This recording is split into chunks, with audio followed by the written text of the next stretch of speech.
2 years ago, I posted a video titled The One Apologetics Book Every Christian Should Read in 2020. The book I recommended there was Greg Koukl's Tactics.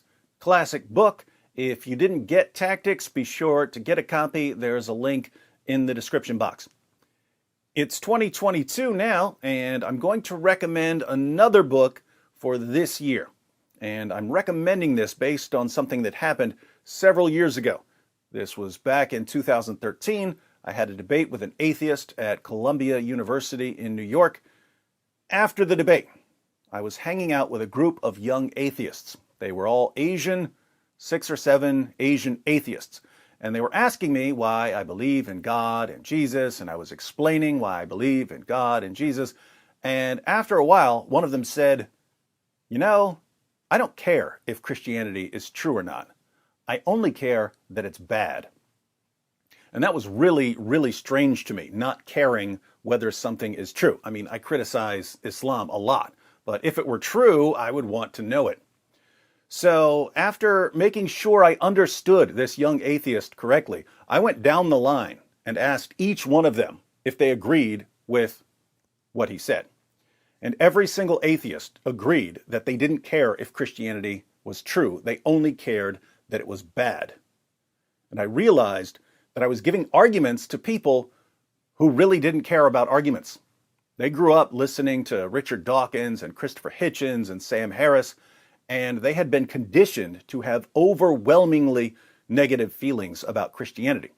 And their feelings made arguments irrelevant.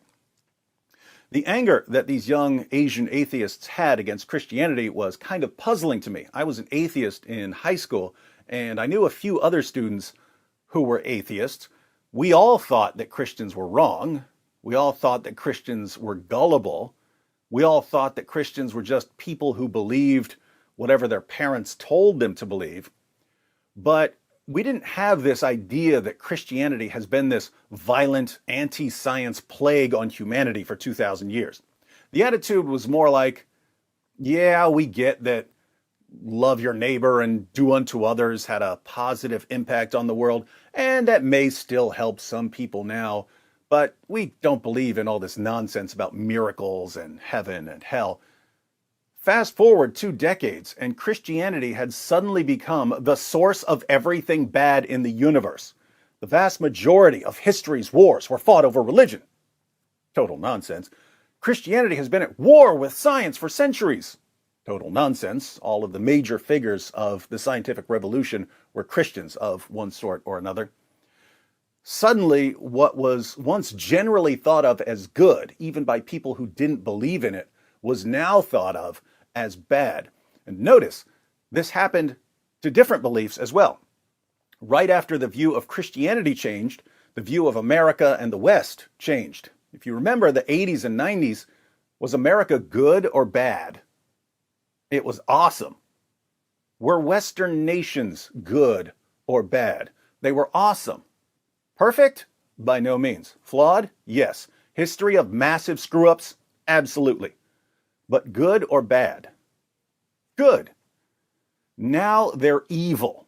Like Christianity, they're the source of all the world's problems.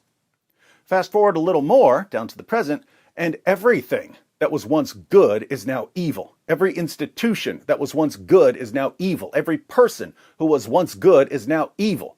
Mother Teresa, evil. George Washington, evil.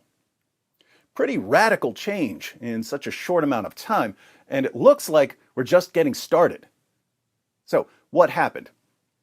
Lots of things, but the most important thing was that certain people realized how quickly they could manipulate other people using the internet. And the quickest, most effective, most efficient way to manipulate large numbers of people is by enraging them, giving them something to hate. And once they're enraged, they no longer care if something is true. They only care that it's bad. Their feelings have overpowered their reasoning ability. So, what do?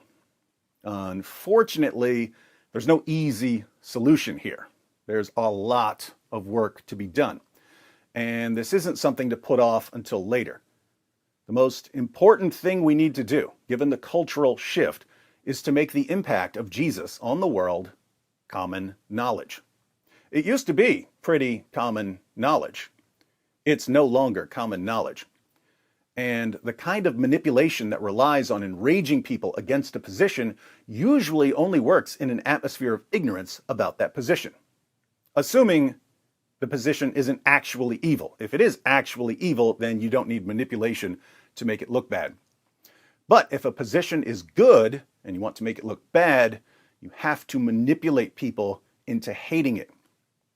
And that usually only works in an atmosphere of ignorance. So, what do? We get rid of the atmosphere of ignorance. We make the impact of Jesus common knowledge. That's why I'm declaring that the one apologetics book every Christian should read in 2022 is Person of Interest by cold case detective and former atheist J. Warner Wallace. Person of Interest is about the uniqueness and the impact of Jesus. And it's not, well, here's what the Bible tells us about Jesus. It's, here are the facts that we know about Jesus and his impact, facts that anyone can investigate. Now let's try to figure out why this man was so special. Learning about Jesus and his impact isn't just something that Christian apologists need to do.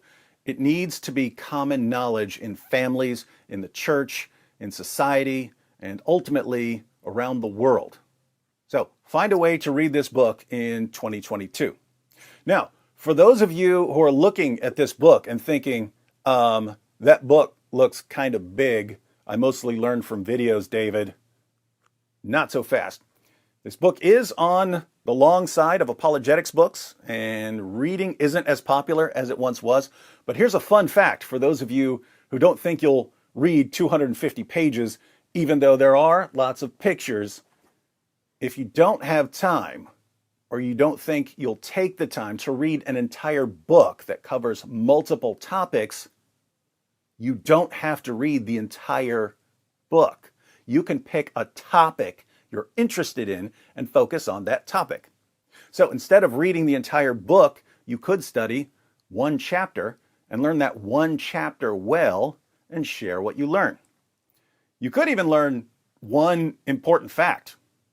Guess what? If 1,000 Christians each learn one important fact and they share those facts with others, that is a lot of information they've just injected into society. So if you're a Christian, get a copy of Person of Interest. The link is in the description box. And if you're not a Christian, if you're an atheist or a Muslim or a Hindu, you should get this book too. Whatever you believe about Jesus, it's always a good idea to make sure that it lines up with reality. And Person of Interest is a really good place to start.